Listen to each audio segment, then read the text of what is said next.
don't cut corners when it comes to the user experience on your website and have a website, right? Yeah. So your website is a 24/7 cash machine. It is your salesperson. They are the cheapest salesperson you're going to have, but you need to invest.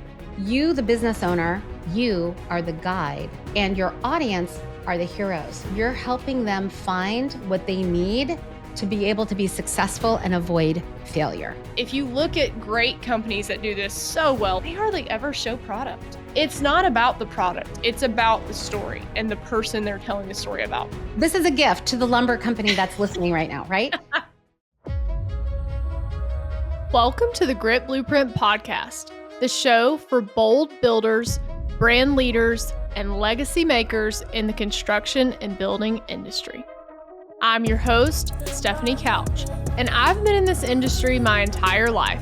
Whether we're breaking down what's working in sales and marketing, new advances in AI and automation, or interviewing top industry leaders, you're going to get real-world strategies to grow your business, build your brand, and lead your team.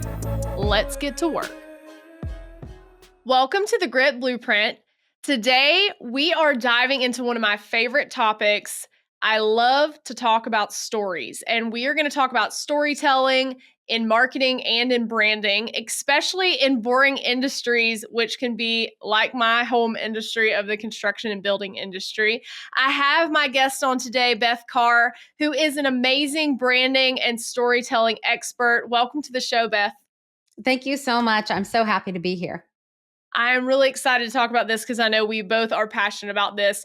And whether you're building a company brand or your own personal brand, the right story and how you actually show up can really set you apart. It can build trust, and it can be the driver of your success. So today we're going to talk about this, and you're a specialist in branding, a story brand guide through Donald Miller, who I know we both love, and his stuff is amazing to help people do this, and the founder of Fortified Branding. So you really help businesses and individuals clarify their messaging and create their brand stories that are compelling and connect with other people that they want to connect with.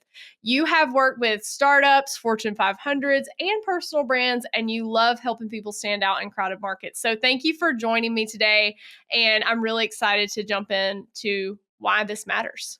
So am I, especially I love that you said boring businesses. Yes. There's fun in there. That's for sure. And I see some of the most inventive and creative things coming from people like that, maybe because it's unexpected, but also because there's just so many things that you can do with those stories, right? So we're going to break down why they matter and how businesses can really use them effectively. And then maybe you can give us some of the biggest mistakes you see people make when they're telling their brand stories. But I really want to kick it off with just a really general question of, what actually makes storytelling so powerful in marketing?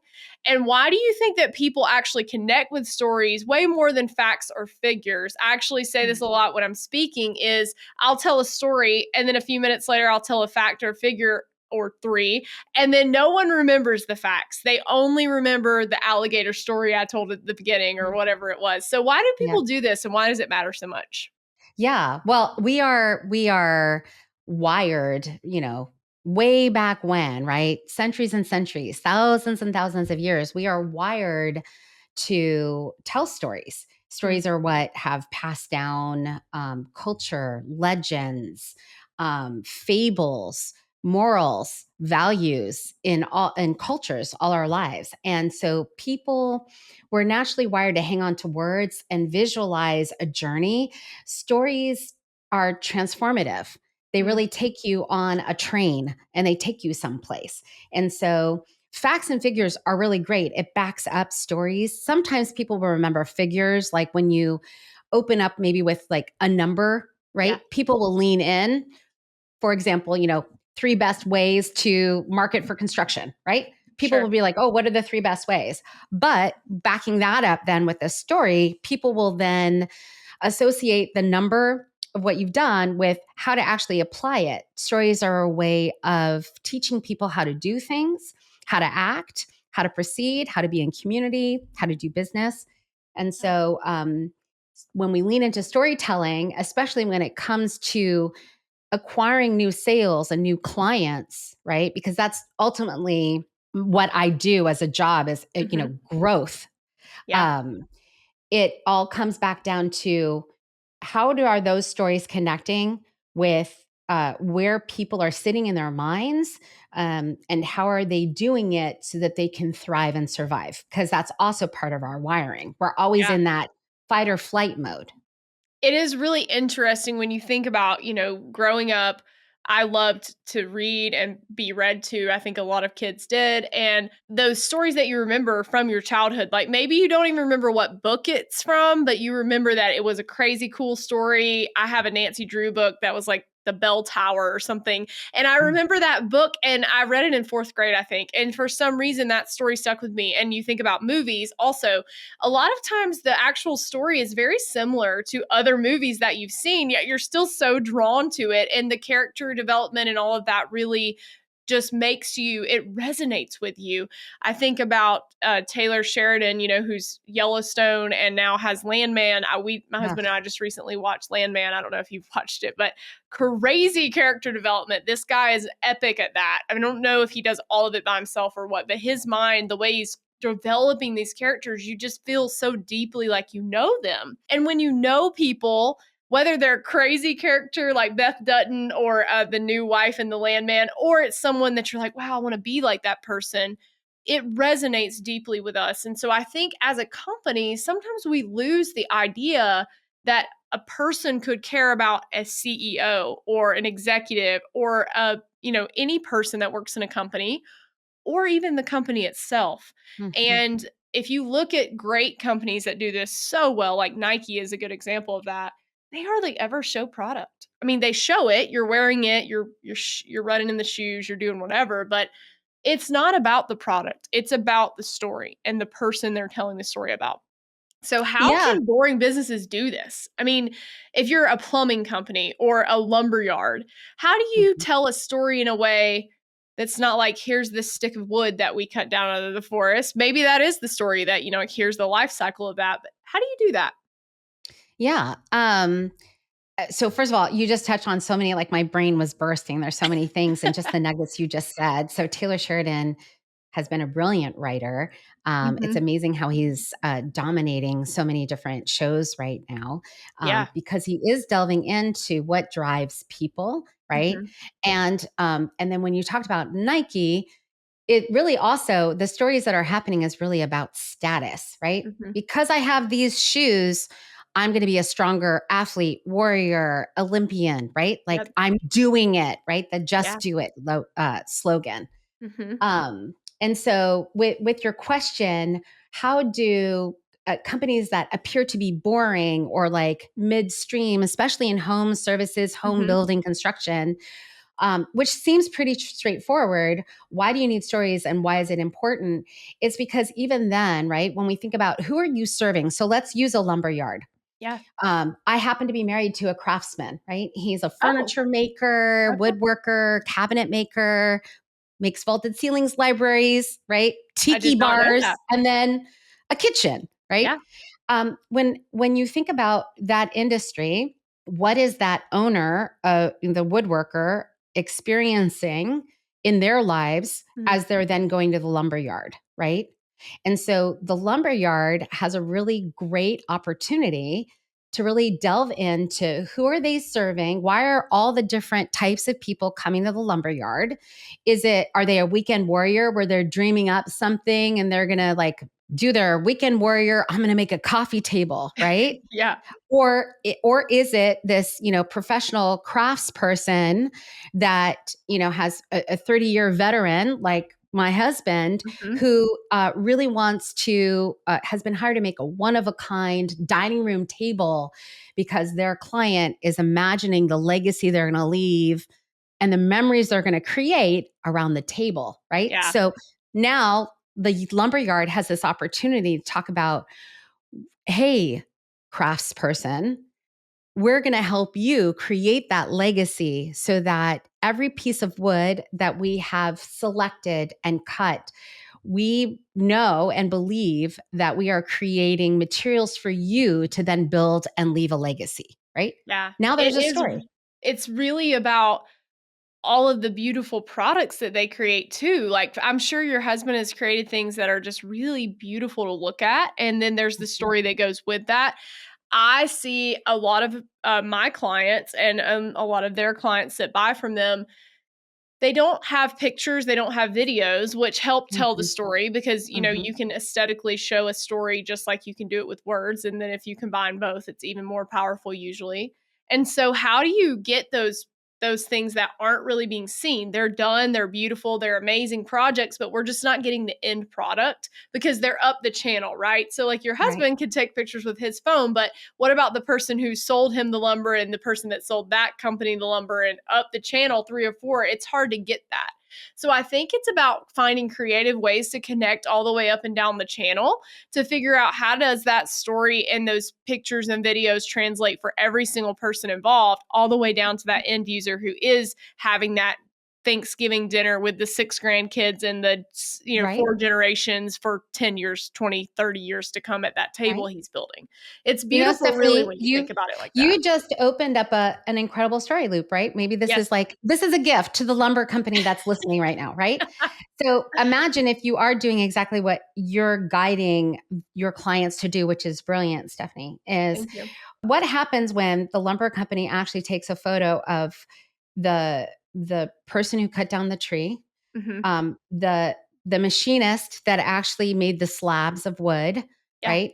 The trucker that actually brought the lumber to the lumber yard, the people in the lumber yard that have all the knowledge of all the different types of wood and what it does and what it's great for, even the Yeah. lumber yard owner. You take photos of that, and then there's a campaign around that, which is telling the story of there are a lot of people who have touched Yeah. what has been created as a legacy and that we're all connected in giving Sure. you that legacy, right? Now Yeah. you've really drawn in the people who are coming to buy in a way that makes the lumberyard stand out differently because they're creating their own voice and their own way of telling the story of, let's just say, connectedness, right? From Yeah. the tree to the dining room table, Mhm. right? There's a lineage of people who have um, crafted this experience for you, right? And so Absolutely. we're Yeah. more than just a lumber yard. We serve up incredible opportunities to create memories, right? Now you have this full story loop.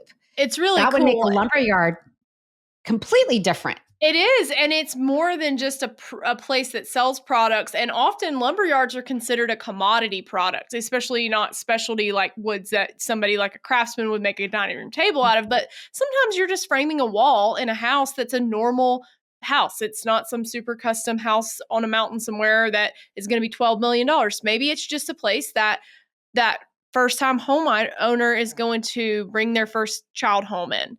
Now a starter home is not like 200,000, it's like 800,000, Yes. but depending on where you live, you probably couldn't even get a house for 800,000 on a starter home, but it's like, wow, this is not something crazy that we have to show a perfect story about. And I think that's one thing I want to touch on a little bit is I believe that one of the reasons people don't get into these types of marketing, especially people who have not traditionally done this. So, Nike, they've been doing it for years. They have just been doing it for years. They know what they're doing. They're spending millions and millions of dollars on campaigns, and they are used to thinking this way. But someone that's a business who's been doing a lot of word of mouth marketing referrals, that's how they're getting their clients.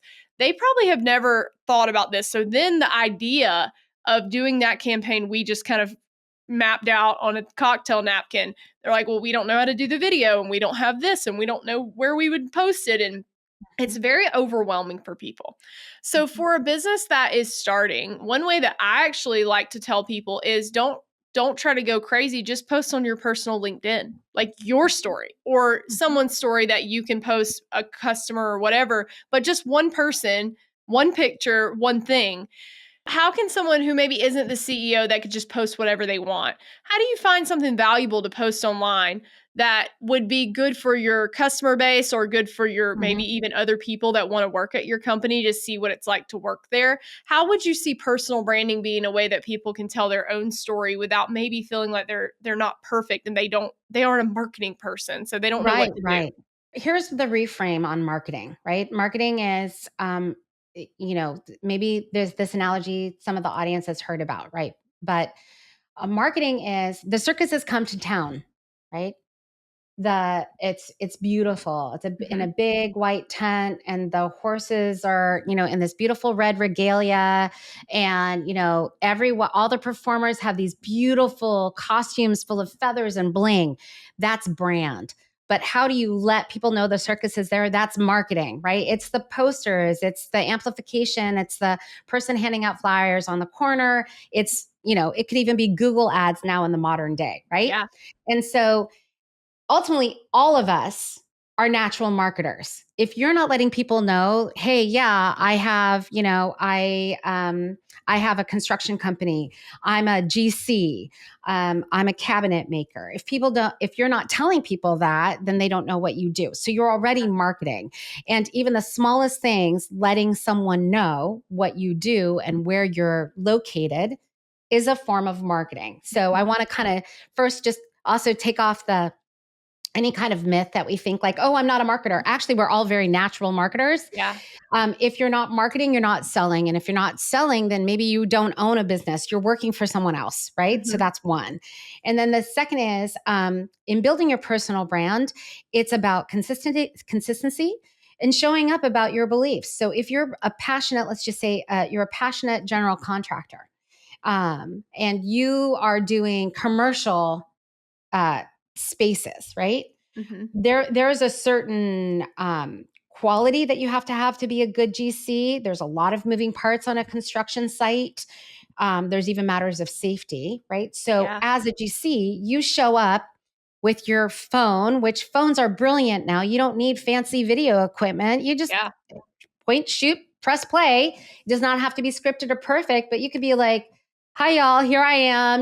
We're on site. This is like the first time we're doing a site visit. And we can already point out what we know from a GC's perspective, what needs to happen to make this Mhm. site safe for all the crews, the kind of paperwork we need, blah, blah, blah, blah. So even that is a form of marketing. It's building up your intellectual property, your knowledge of what you do in your industry, and you're sharing it with the world. That's a form of marketing and it's building a personal brand.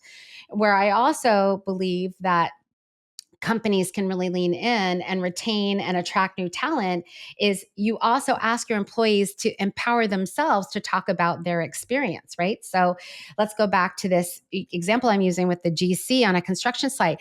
The GC then says, and here's my crew, and everyone's like, hey, we're the crew, right? Like put the video to the crew.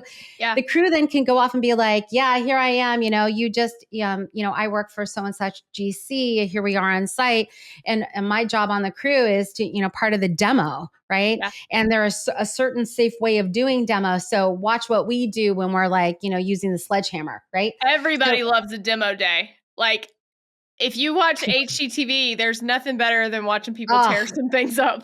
right. I Yeah. mean, that's why we have smash rooms. There's a reason, right? People love Absolutely. seeing things brought down to be recreated, Yeah. right? It's So there's an beautiful. opportunity there in building your personal brand.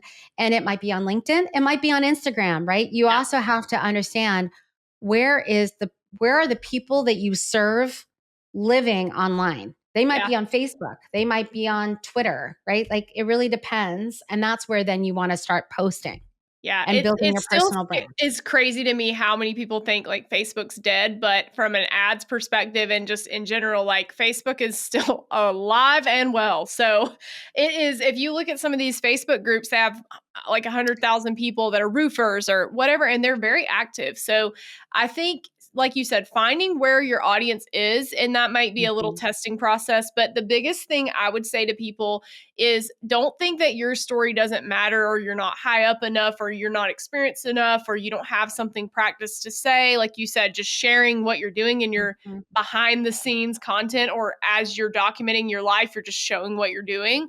People are so Mhm. intrigued by that. And I see videos on Instagram, especially, or TikTok that have, hundreds of thousands of likes and a lot of comments that are literally something that you're like, how did that get so many likes? It's just a video of someone with like a drill drilling in, a big long screw into a jack stud or something, 77,000 likes, because Yeah. people are curious and they want to know how things work. And our brains need to, I call it like solving the loop or solving the problem loop. Mm-hmm. If your brain starts to watch a video like that, it needs to see what happens at the end. And so I Exactly. think it's about figuring out, what do you do that would be interesting to other people that they don't understand or they don't know, and just Yeah. video it and talk about it. Like you said, you're the expert in something. And even Yeah. if you're not the world renowned expert, you're not the smartest or the longest, you've been in this 46 years, that doesn't matter. You just got to show up. And so I think that's, and phones, like you said, you don't need a $7,000 camera. You don't need a Mm-mm. camera person. You have your hand and a phone, hit play and or Right. record, and that's it. So I think just Okay. starting is the biggest thing for people. It's very scary to start though, especially on Yeah. video. It's Yeah. exposed, right? You're exposing who you are. And what if people don't like it? I think that's the biggest thing, is people aren't going to like it sometimes, and you got to just keep showing up because you are who you are, and not everyone's going to like us. There are probably people that are like, God, I hate that girl in the hat. She's so You obnoxious. know, and Who we're not cares? for everyone. And I always am encouraging clients, when they're showing up and they're like, oh, it feels so vulnerable. And I'm like, what will help you get out of your own way is to realize that there is a reason why you were put here to do this vocation for now. Yeah. And that if you think of being of service, that there is someone else out there who's waiting just for you, Yeah. whether it's the drill in the wall Hmm. or behind the scenes. People are waiting for you to give them the excuse to be free of their own limiting beliefs, Yep. right? Because they're seeing you represent something that they identify with. Yeah. I love So when that. you can get out of your own way, then it's not a big deal to get on camera and briefly talk about, like, this is the way we go about making a piece of furniture, or Sure. how we go about creating an incredible construction company, right? You should get your husband to do some content. Does he ever film or show what he does? You and I are going to talk later offline. We want you to stay married and happy. So let's just move to the Right? next question. It's real easy to give this advice. It's harder to do it and have your people you love and know do it.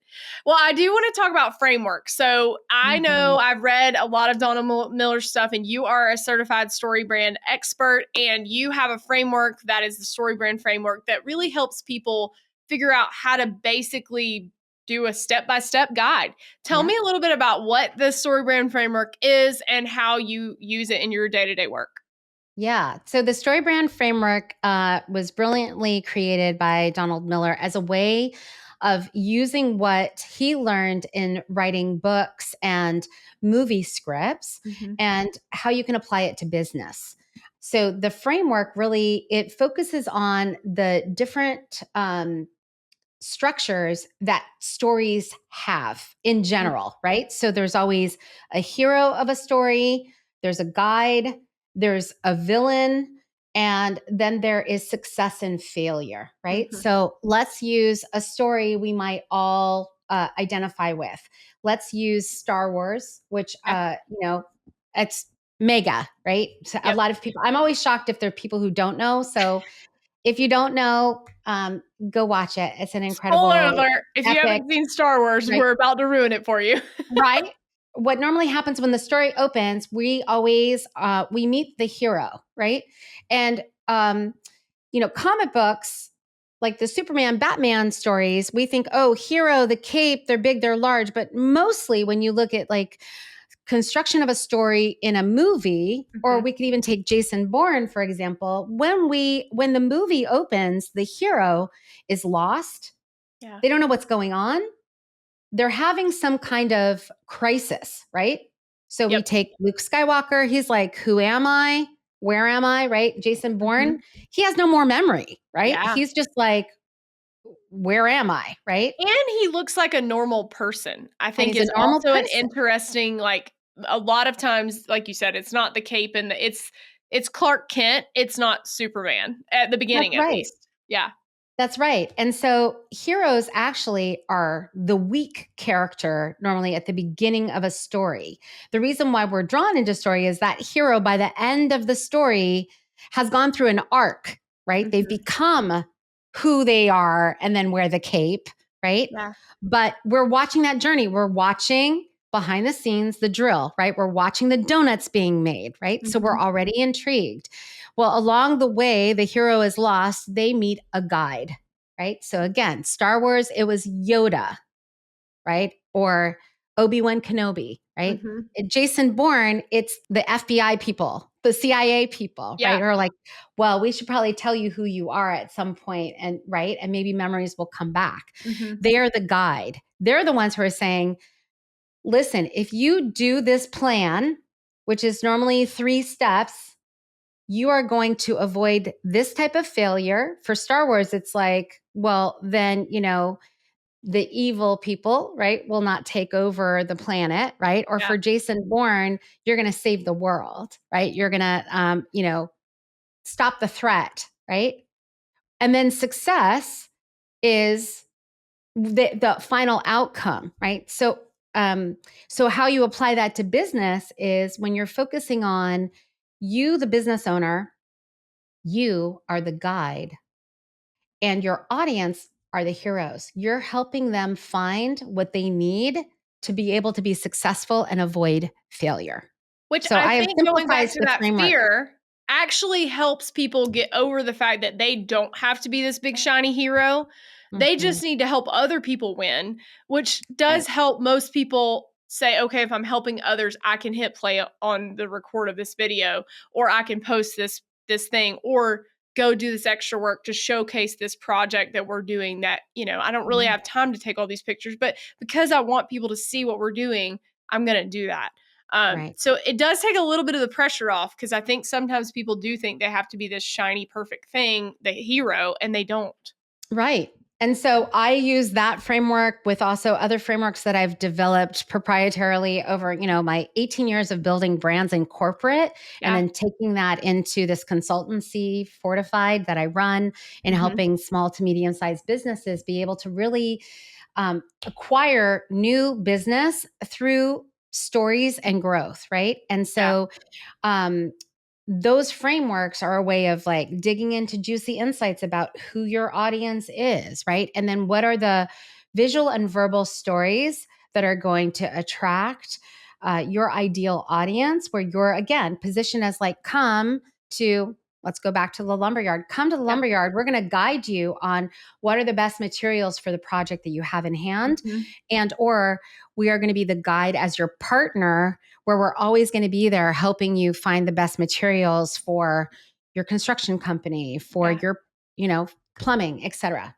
Yeah, it's really cool. I have a customer right now I'm working on a project with that works with an artist slash architect who's a town planner, and he has developed this line with my client of custom millwork and doors and moldings and all these really cool things. So it's like watching Walt Disney work it in for doors and buildings and all these things. And so he sketches these amazing things, and part of the problem that they were helping him solve is that he had a lot of really custom, amazing projects and could not find the materials that he wanted to represent the styles like Hollywood Regency or Greek Mm, Revival or classic, whatever he's trying to do.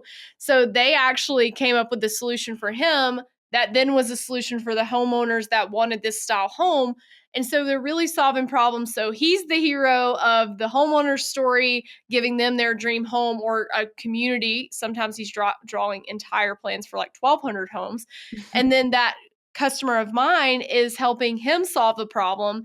And it's really about showing all of that. And then also, hopefully, showing that end product where homeowner is in said dream home and these beautiful things are surrounding them in the molding and the doors and all those things that mhm. we help design. It's really fun to be a part of projects like that and to watch people, especially small businesses, win in a way that they Yes. didn't didn't think of before. And sometimes they're grinding so hard. Entrepreneurship is tough, especially when you're starting out and you're doing everything and you sometimes forget to share those stories or take those pictures. And so if you're reframing that as like, hey, this could really help drive revenue. It's not just about documenting the journey.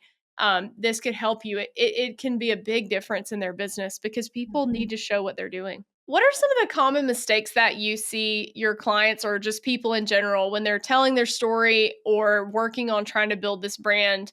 What do you see them do that you would say like, hey, top 3 things not to do or to try to avoid? Yeah.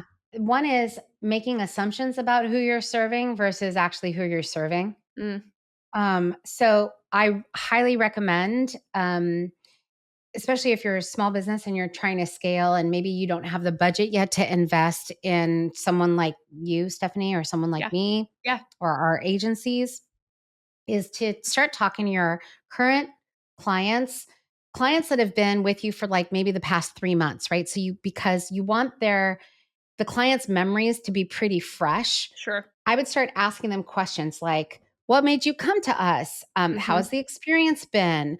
What are the positives that that you got from like interacting with us? What are the things that you see that we should improve on or things that we're lacking, right? Yeah. Now, some of your clients might totally ghost you and not respond, but even if you can speak to just a small handful, Yeah. even two or three, you're going to get an idea of what is driving them, what was keeping them up at night, what were some of the things that they were trying to overcome Mm, before finding you and your service, and then what is the outcome been since finding your service, right? So, yeah. mistake number 1, we make assumptions without any kind of research, right? Yeah. Market research on what is who are really your client base. Another, and this might be harder, but the other part of your client base where you can get really juicy insights are when you start to delve into clients that have left, people Yeah. who have bought. So let's say again, lumberyard, it's very transactional. I would follow up with people who have bought from the lumberyard in the past 3 months. How was that exchange? Did you Yeah. find what you needed? Was there quality of materials? What brought you here? Right. So that's going to give you a really good idea.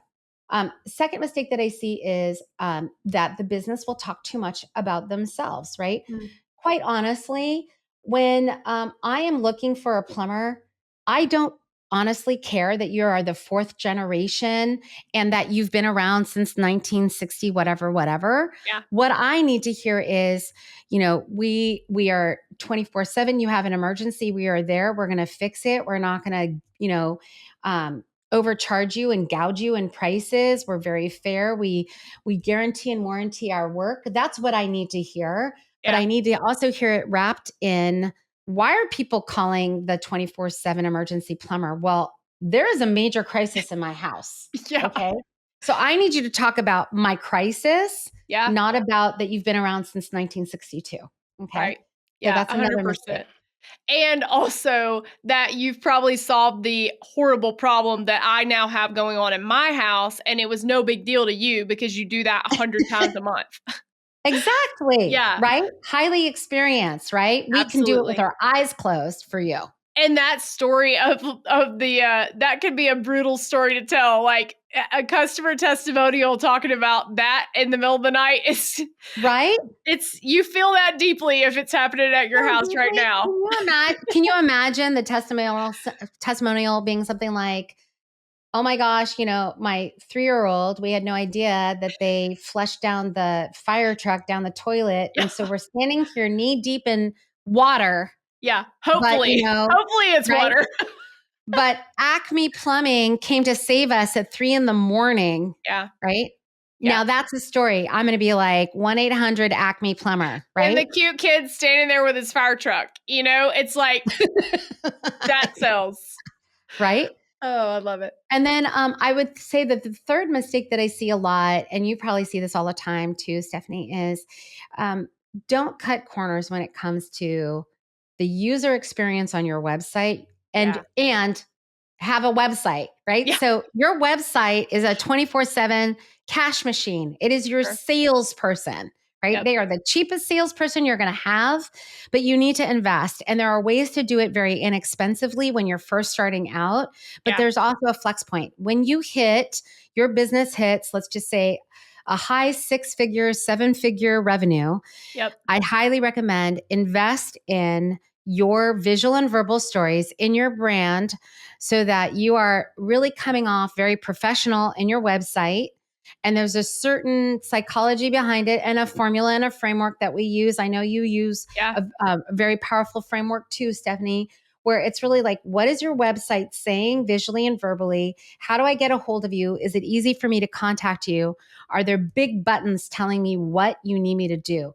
A Yeah. lot of times when clients come to us, they're like, we don't know why we're not making any sales. And we look at their website and we're like, I don't know where to buy from you. I don't know how to talk to you. There's no big Yeah. button telling me what you want me to do next. Right. So that's the next People thing, right? don't signpost and they think we don't need to have an arrow pointing to this thing.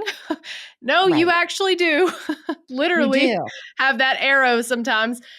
Because we, as humans, if you think about signs on road signs, it directionally tells you exactly how fast to go, where the turns are coming up, what to stop and go, like colors mean things.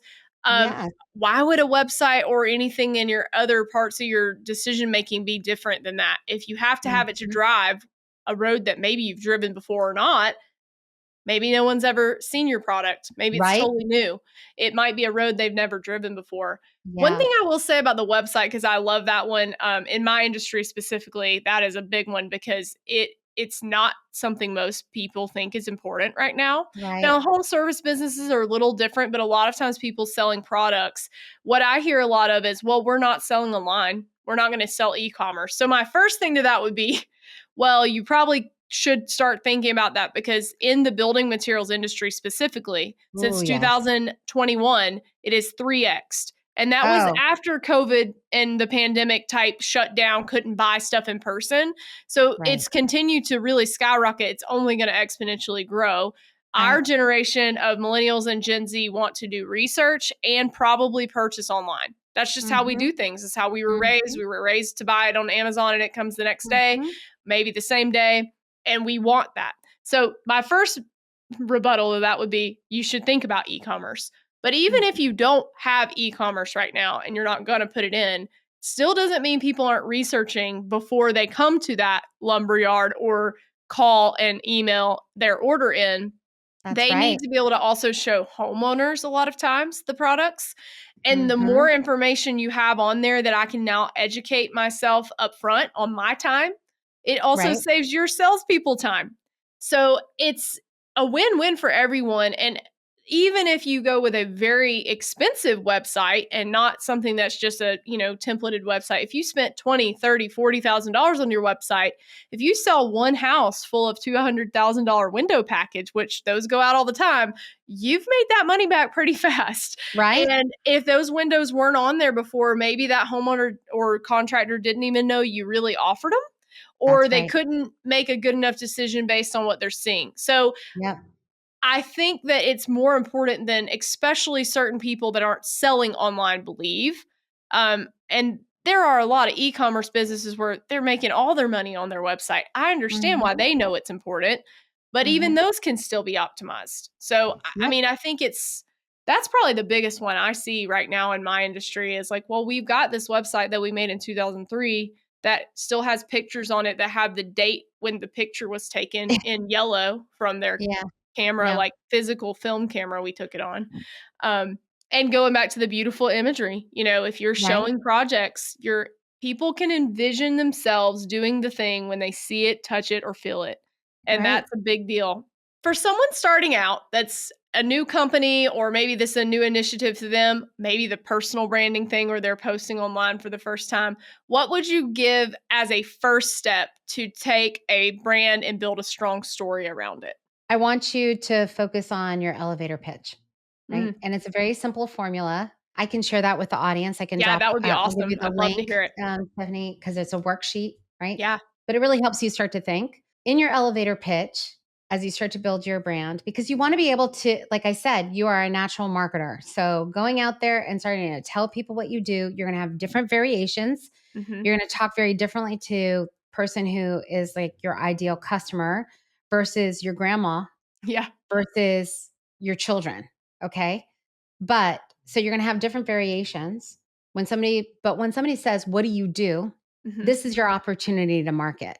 And by the way, don't override your grandma. Your grandma, for a fact, she's going to be talking about you proudfully Yeah. with all her friends. Oh, do you know what my grandson does? Well, he does. She's your best salesperson for She's your sure. best salesperson, right? So you want to be able to pitch really well. Yeah. And the pitch, the formula is you open up with the problem that you see your Mhm. clients facing, right? Yeah. So let's go back to plumbing, right? There's nothing worse than a plumbing emergency at 3 a.m. Yeah. There. You've just opened up with a story loop and you've given me a problem. Yep. Why are we opening up with a problem? It's because, again, as humans, not only do we want to know how to thrive and survive, but we also are problem solvers. And so that's why the news is filled with all the bad news, right? Yep. People glom onto that. But as soon as you get to like the good news moment, you notice those segments are like less than a second and they're Yep. very quick. Why? Because people, that's not sticky. What's Yeah. sticky are problems, right? So you've opened up with a problem and then you say, there's nothing worse than 3 a.m. emergency. Well, that's why Acme Plumbing, we are 24/7 on call and and after serving thousands of customers, we will be able to fix it within hours so that you can go back to sleep and have a next best day, Yeah. right? That's your full pitch. You've just told me the problem, you've told Yep. me what you've done, and you've given me a little visual story of what success could look like, which is Yeah. you get to go on with your life uninterrupted. You can show up at your job, you can bring the kids to childcare. Like no one will even know you had a plumbing emergency at 3 in the morning. Yeah, I love it. It's such a great thing also for people. Like if you're going to a networking event and you don't have that 30 to 60-second spilled down pat of who you are, what you do, how you do it, all those things that you just talked about, you're going to be the one that when you start to introduce yourself, people's eyes glaze over and they're like, get me out of this room. And you Right. don't want to be that person. You want to be the one that they're like intrigued at what you do. Maybe they have no reason to be interested in that service or thing that you're selling, but they at least understand it, hopefully. And if they are interested, then they say something like, well, tell me more about that, or they ask you a question about it. But most of the time people ramble on for so long. It kills me. You see them dying inside while they're doing it because they don't know what to say and they're very nervous. Mhm. And having that practiced as for a company or for your personal brand is really important. And Mhm. you can make it fun or you can make it more professional depending on the setting and your personality. When I introduce Mhm. myself, it's a little bit more probably peppy than it was when I was working for a big corporation because I can kind of say what I want because I'm Right. doing my own thing now, right? So Yep. it depends on the atmosphere as well. If I'm speaking to a room full of executives, I might be a little different than if I'm speaking to teenage girls in March at a That's young right. women's conference. And so I'm going to Ooh. probably be a little different than if Yes. I was speaking to a bunch of buttoned up CEOs. So I Yep. think it's have a variety of elevator pitch tones. Maybe your message doesn't change, but your delivery might. Right. Such a good tip for a first step. Well, tell me a little more about how people can find you if they're interested in talking to you about branding and stories. How can they find you? Our website is fortifiedbranding.com. There'll be a link probably Yes. below. Um, and where there you hit the button saying let's talk Yeah. and we will hop on a phone and figure out what is going on for you and your business where we can help you grow by acquiring more sales and customers. Awesome.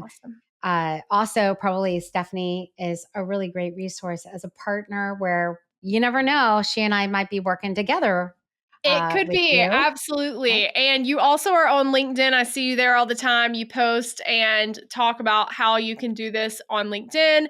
And I love that's actually how we connected. So I will say, just to end this, if you aren't telling your story on LinkedIn and you're a B2B person, in most industries, try it out because I think people still think that LinkedIn is for resumes and when you need a job. And even if you do need a job, don't wait until you need it to post. Right? So you can make amazing connections on LinkedIn. This is one of mine that I've made over the last 2 years since I've been posting. And I'm really grateful for you being on the show today. So thank you so much. You are a great storyteller. And I do want to ask you one closing question.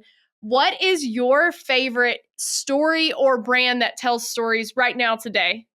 What sticks out Mm. to you?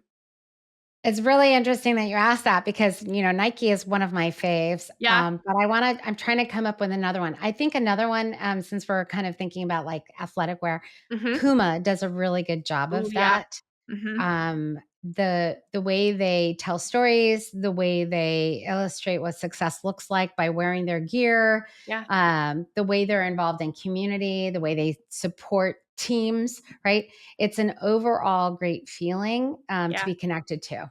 I Yeah. love it. I will say that for me, it is the Olympics this year Mm, had a female rugby player athlete. I'm probably mm, going to butcher the name. I think it's Ilma, I think is how you say her name, but I'm not sure. And she ended up going on Dancing with the Stars, and she's like done all this amazing stuff with her social media. And she really just took that to like a whole nother level mm, and created this thing out of a sport that was probably not very publicized with her brand. And she's funny, witty, she's just exactly who she is, and I love when people show up that way. And I mhm. always want to try to show up as exactly who I am. So I'll just leave the audience with, if you aren't like everyone else, great, that's an awesome way to share your story. Don't Yep. try to be someone else, because you are unique for a reason, and it's so stinking boring to show up like everyone else thinks you should. So be you Mhm, and embrace your uniqueness, and the mhm. story that you come out with will be a lot more memorable and probably a lot more fun for you to tell than if you try to be super corporate and buttoned up. So just Amen. be you. Awesome. Well, thank you so much, Beth, for spending time on the Grit Blueprint. And we will catch all of you listeners on the next episode. Thank you. That's it for this episode of the Grit Blueprint podcast. For more tools, training, and industry content, make sure to subscribe here and follow me on LinkedIn and other social media platforms.